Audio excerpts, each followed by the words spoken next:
Sam, outstanding. And good morning again. It is so good to see everybody again this morning.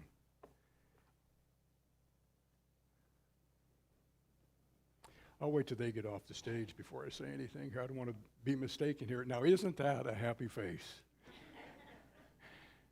I just love that picture there. And today's sermon, I really wasn't sure what I was going to do today. So I have to blame today's sermon on Bev Height. You see, a couple of weeks ago, there were a group of us talking after church back there. And she was saying, do you remember, Bob, in Sunday school growing up as kids, how we always knew our Bible characters? Now, other than Jesus and the apostles, but, we knew David, and we knew Goliath, and we knew Samson, and we knew Daniel and Moses. And I said, yeah, that's right. And then I started thinking on the way home, and there were animals, too. I was always an animal person there. And I thought it was great. I said, you know what? I'm going to do a sermon about donkeys. And not just any donkey, a talking donkey. Now, some of you are old enough here, and some of you, in fact, everybody here is old enough, but you might remember it was a mule donkey. Who remembers Francis, the talking donkey? Yes. There were like 5 or 6 different movies in the mid to late 50s.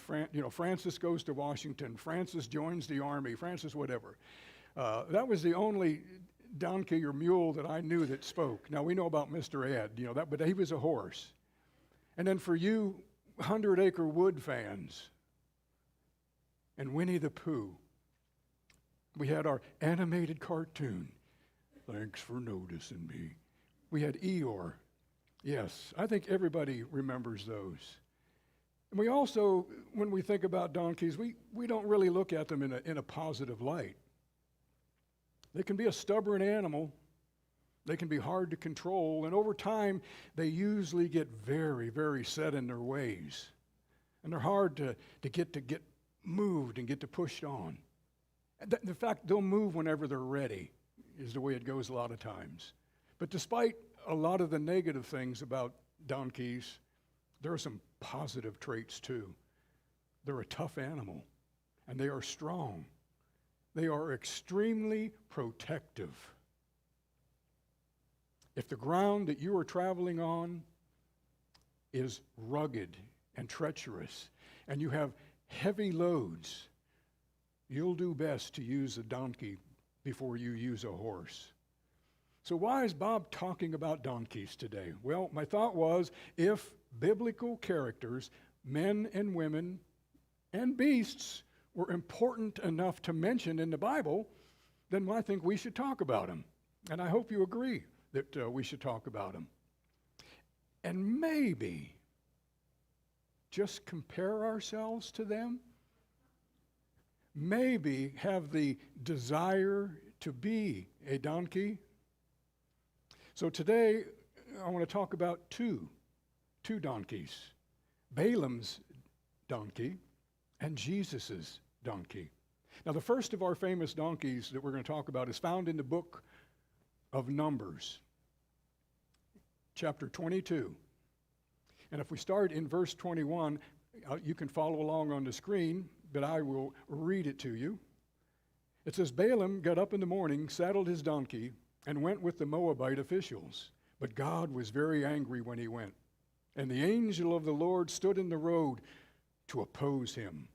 Balaam was riding on his donkey, and his 2 servants were with him. When the donkey saw the angel of the Lord standing in the road with a drawn sword in its hand, it turned off the road into the field. Balaam beat it to get back on the road. Then the angel of the Lord stood in a narrow path through the vineyards with walls on both sides. When the donkey saw the angel of the Lord, it pressed close against a wall, crushing Balaam's foot against it. So he beat the donkey again. Then the angel of the Lord moved on ahead and stood in a narrow place where there was no room to turn, either to the right or to the left. When the donkey saw the angel of the Lord, it lay down under Balaam. And he was angry, and he beat it with his staff. Then the Lord opened the donkey's mouth, and it said to Balaam, "What have I done to you to make you beat me these 3 times?" Now let me halt for a second. I don't want to take the excitement out of the story, but I have to stop here for a second. As a normal person, how many here have pets? Quite a few of us, dogs and cats. If your animal made a boo-boo and did its business on the floor, and then after you scold it, what would you do if it turned to you and looked you right in the eye and said, "Well, if you'd have been here to open the door, this wouldn't have happened"? Would you have been able to say anything at all? No. Some of you would have went, "Cha-ching," "Hey, we got one here." No, you wouldn't have been able to say anything at all. But that's not what happened in our story. I think and we'll find out, but because of this is probably the original road rage story. But because of his state of mind, verse 29 says, Balaam answers the donkey. "You've made a fool of me," he says. "If only I had a sword in my hand, I would kill you right now." So the donkey said to Balaam, "Am I not your own donkey, which you have always ridden to this day? Have I been in the habit of doing this to you?" "No," he said. Then the Lord opened Balaam's eyes, and he saw the angel of the Lord standing in the road with his sword drawn. So he bowed low and fell face down.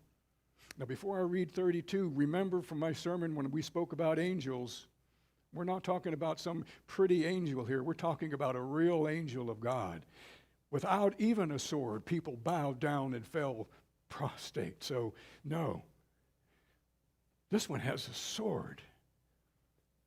And he looks at Balaam and he says, "Why have you beaten your donkey these 3 times? I have come here to oppose you, and because your path is a reckless one before me. The donkey saw me and turned away from me 3 times. If it had not turned away, I would have certainly have killed you by now, but I would have spared it." Wow, that's a wonderful Bible story. I used to love reading it to the kids because they would be on the edge of their seats. More. But you're going to have to read more on your own to find out, because I want to back up and look at what led to this. What was going on at this time? What was taking place in this history before Balaam saddled up that morning? And if we look at it, we'll see the time frame for this Bible account is just after the Israelites came out of Egypt and prior to them entering the Promised Land. And of course, as the Israelite nation grew and became more powerful and moved on, history tells us that with God's help, they were conquering nations, any nation who would oppose them. On the other side of the coin, we have our characters. We have the donkey's owner, Balaam. And he is a true biblical character. He was a poet, preacher / soothsayer. He was a non-Israelite prophet. And he appears to know God, and he appears to be able to talk to God and communicate with God. And he's also well known for his power. It was said that if Balaam blessed you, you were blessed. But it said if Balaam cursed you, you remained cursed. So now as the Israelites were expanding and growing and they moved into the plains of Moab, the king of Moab, Balak, started to worry. He started to panic. He was concerned that the Israelites were going to move in and totally destroy him. So he expressed his concerns to the elders of Midian. And as a result, their solution, their plan was to seek out Balaam, ask him for help. Let's have Balaam curse the people of Israel. Yes, that's what we'll do. This way, King Balak will be relieved. He'll be able to destroy the Israelites and drive them away. Well, here's what happened. When that first envoy of king's messengers showed up to Balaam, Balaam was honest with him. He listened to the request, but he sent them away. He sent them back with the words of God, with God's commands. And those words were, God advised me not to go. Not to go. He told me this in a nocturnal dream. I can't go because the Israelites are a blessed people. Well, as you guessed it, that's not what the king wanted to hear. He wasn't easily deterred either. He was afraid. So Balak sends more money offers and a much larger, much more important group of princes and elders back to speak to Balaam. And the message this time is a little different and a little more lucrative. The message from the king now is for Balaam not to let anything keep him from coming back. Because I, the king, will reward you handsomely. I'll do whatever you say. Please come back. Put a curse on these Israelite people for me. But again, Balaam reminds these princes and elders that even if Balak gave him, a palace filled with silver, a palace filled with gold. Now, I still can't go back. I can't go against what God's commands are. However, if you stay tonight, I'll ask God again. And that night, Balaam and God had another conversation. And in this dream vision conversation, God instructs Balaam that if in the morning the men call you, you can go with them. And if you go with them, you will speak only the words that I give you. Now, note what God told Balaam. If the men call you. Well, in the morning, the men didn't call Balaam. In fact, they simply packed up and started heading home. So what did Balaam do? He ignored God. And in our verse 21 that we read, Balaam got up in the morning, saddled his donkey, and went with the Moabite officials. We can be that way sometimes, can't we? We can ignore God's instructions. Maybe God sends somebody to us to help us, to confide in us. And we ignore them. And we just storm off angry. Why did they bother coming to talk to me about that? I can handle this by myself. And in our story, because of Balaam's actions, we see some of the faults in his character. He concerns himself with the reward that he could get by fulfilling Balak's request. He's more persuaded. He persuaded himself more by the treasures he thought he could think that he thought about that he could get than listening to God. It was that second greed offering, is what I'll call it, that was his downfall. And it was wrong. It was wrong for him to ask God a second time. Why? Because it was already proclaimed that the Israelites were a blessed people. So now, God's angry. God's angry with Balaam. And because Balaam ignored his decision and went anyways, God sends the angel to lie in wait to oppose Balaam. Balaam was a man who saw God. He listened to God. He saw him in visions, in dreams. He knew the sound of his voice, but yet he didn't follow God. His greed was his downfall. He became disobedient. He found himself doing his will and not God's will. And his will had all the wrong motives in it. We too, as Christians, need to be careful. It's possible for us to do the right thing. That's in God's will. But we do it with the wrong heart. Balaam's disobedience would finally lead to his destruction. But I'll let you read that story for yourself, because I want to talk about our main character. this handsome animal back here. So what do we learn about this donkey here? Why would I want you to desire to be a donkey? And I've had quite a few people come up this morning and say, you're calling us who? You're calling us what? Roger said his first name was Jack. And I said, well, okay, but I'm not calling anybody that. First, we know that this donkey here was faithful. It was faithful to its master. It was concerned for the well-being of its master. This donkey was Balaam's original donkey. It was his only mode of transportation. How many of you remember the old Westerns, all right? The animal was, the horse, I'm going to use horses, was associated to the rider. If I said the Lone Ranger, you would say, yeah? You're supposed to go, hi-oh, Silver. No, yes, Silver. Well, here's a toughie. Who was Trigger? Roy Rogers, yes. What was Dale Evans' horse's name? Wow, you all are really, really good. Well, in our story today, Balaam's donkey didn't have a name. At least it was never mentioned in the Bible. But the point I'm trying to make here is this donkey had never, ever let Balaam down. It had never gone off course. It had never refused to move.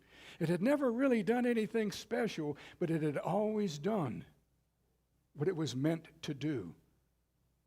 The donkey in our story displays one of the first qualities of being used by God, and that is simply being faithful and doing what you've been asked to do.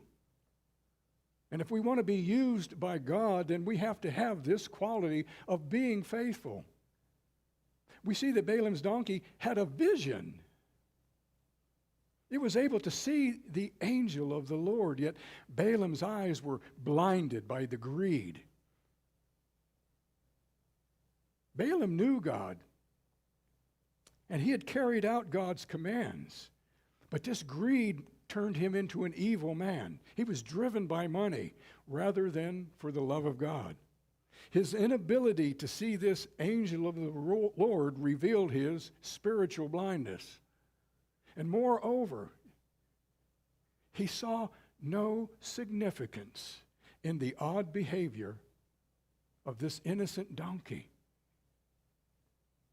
Surely, as a soothsayer, as a wise man as he was, he should have been keenly aware that God was sending him a message. At least you would have thought. But Balaam missed it. This Bible story is quite amazing because it shows that God can do more with a donkey who has vision than a man of God without it. And like Balaam, we too can lose our vision at times. We can become destructive to God's purposes. Maybe we sidestep God every now and then because we have a wrong heart. You know, a key factor in our story is because of the faithfulness of this donkey, and because he had a clear vision, he was able to do something. He was able to withstand the beatings that Balaam gave him. The donkey had done nothing wrong. Yet because it could see the danger, this donkey was willing to suffer. He didn't need to step aside. He didn't need to veer off course. He didn't need to lay down. We were told in our Bible scripture here that the angel of the Lord was after Balaam, not the donkey. He would have spared the donkey's life. But the donkey did it because of the desire to save the life of the very person that was mistreating it. Whew, there's another story that could shoot right off of that, isn't there? There's a great lesson of encouragement there. I know Christian life isn't easy. You know Christian life isn't easy. But when God encourages us, when God gives us opportunities, that new change that takes place in your life can create troubles, can it? It can create oppositions. Even family members can turn against you. They can drag you down with words because of your newfound faith. I know, I've talked to people.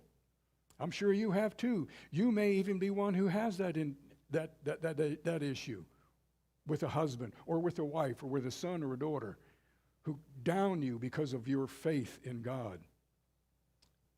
But in order for us to see our families, in order for us to see our friends saved, we have to endure those hardships or the things that they say against us. And unless we ourselves, like this donkey, have a clear vision and a stubborn passion for those individuals that are in danger, then we won't have the determination required to endure the beatings that life can give us. But don't be disheartened. If we endure these verbal beatings, then God will give us abilities beyond what we are capable of. And I'm just not saying that. I'm talking about supernatural abilities. And for those who haven't realized something here, donkeys don't talk. That was the power of God at work. And God can enable us too, if we remain faithful to Him. Now, I know a lot of you talk to your pets. If you don't have a pet, how many talk to your flowers? Yeah. And your plants. And there's nothing wrong with that. Some people call it craziness. Well, in our Bible story, this donkey was given ability beyond his own. And that wasn't craziness. That was the power of God.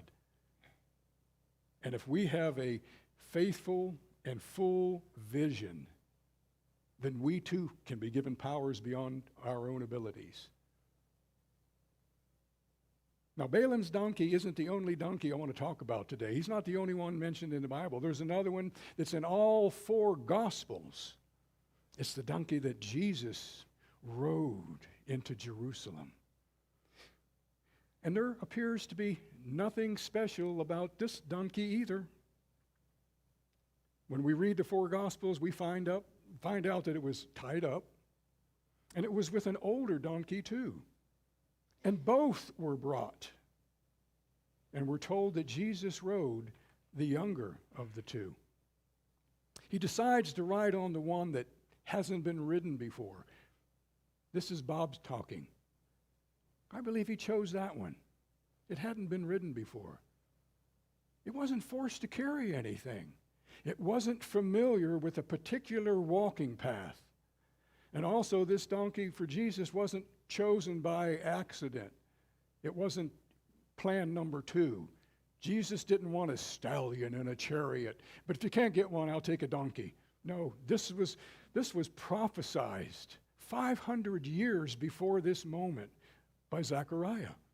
Zechariah 9:9 says, "Rejoice greatly, O daughter of Zion. Shout, daughter of Jerusalem. See, your king comes to you, righteous and having salvation, gentle and riding on a donkey, on a colt, the foal of a donkey." Now, I'm not calling, aren't they beautiful? I'm not calling you a drove of donkeys here, okay? But I feel that if we really want to be used by God, then it's important for us to be like an unridden donkey. You see, we cannot serve God if we already have our own preconceived ideas of what God wants us to do. We cannot use roads, we cannot use paths that we have been down before as our guide, the guide to places where we think God wants us to go. The donkey in Jesus' triumphal entry, it had a promise upon its life, and it was about to be fulfilled in that story. This donkey was tied up, and it was waiting. It was tied and waiting. Isn't that how some of us feel sometimes? Tied up, just waiting. You're unable to move. You feel all locked up and tied up because maybe family issues, maybe job issues, maybe health issues, maybe your age. Things in life drag us down. But we need to remember, if we remain patient, if we don't lose hope, then like this little donkey, Jesus is more than able to send for us and untie us and use us at the right time. You see, the first donkey, Balaam's donkey, was used by God to save lives. Our second donkey, Jesus' donkey, was used by God to carry a Savior to save humanity. And that's how I want all of us to be. I don't want any of us here to be just some old donkey. No, I want you to be a special one. I want you to be a donkey that achieves great purposes for God. I want us to be donkeys that are faithful. I want us to be donkeys that have a vision. I want us to be donkeys that are able to carry God's message into the world for the next generation to hear. That's what we need to be. And it's exciting. It is. It's exciting when we read about these kinds of stories in the Bible, about men and women of the Bible. And there's something else, though, that I've added to that I want us to always remember. Because Job tells us something in chapter 12, verse 7. Job says, "But ask the animals, and they will teach you, or the birds in the sky, and they will tell you, or speak to the earth, and it will teach you, or let the fish of the sea inform you. Which of these does not know that the hand of the Lord had done this? In his hand is the life of every creature and the breath of all mankind." As our praise and worship donkeys come up on the stage,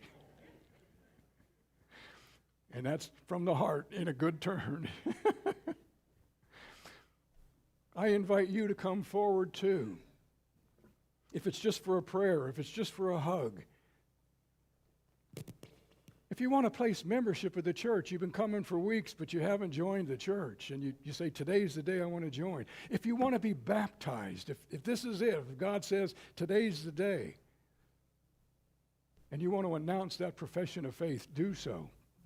If you want to go over to our prayer wall, if you want to take a slip of paper and write anything on it that you want only God to know about, to take care of, do that and fold it and hand it off to God, and it'll be prayed upon.